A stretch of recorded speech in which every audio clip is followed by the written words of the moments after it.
Jamie and I study games technology. My dissertation is overcoming graphical literacy deficiencies in the video games industry through purposeful dashboard design.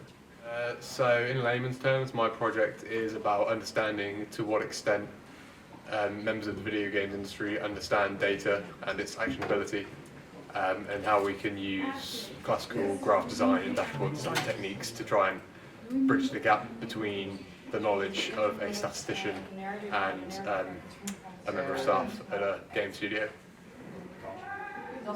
So the outcome of my literature review and research, primarily that graphical deficiency is recognised in a lot of different industries.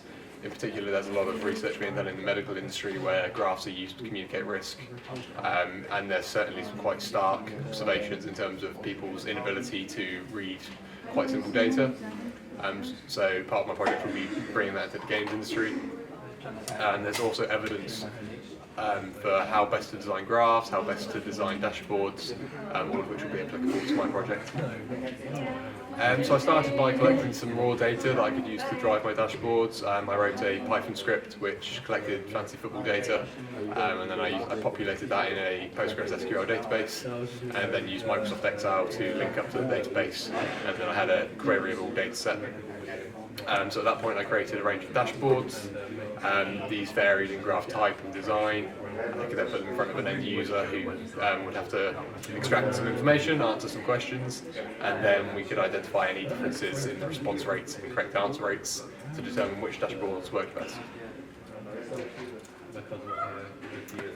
So there were a few different outcomes for my project.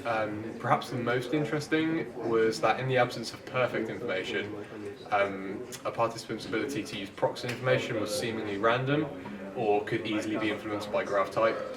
For example, one of my questions would ask to identify a data point in a time-specified frame, and without perfect information, people just looked at the line graph naturally, even if the information might be better suited, or it could be found in a bar chart or pie chart. That was particularly interesting. I managed to confirm the literature about, partially confirm the literature about pie charts. They seem to be no better than bar charts, so I think I agree with the recommendations to avoid them. And those are kind of my two big findings, really.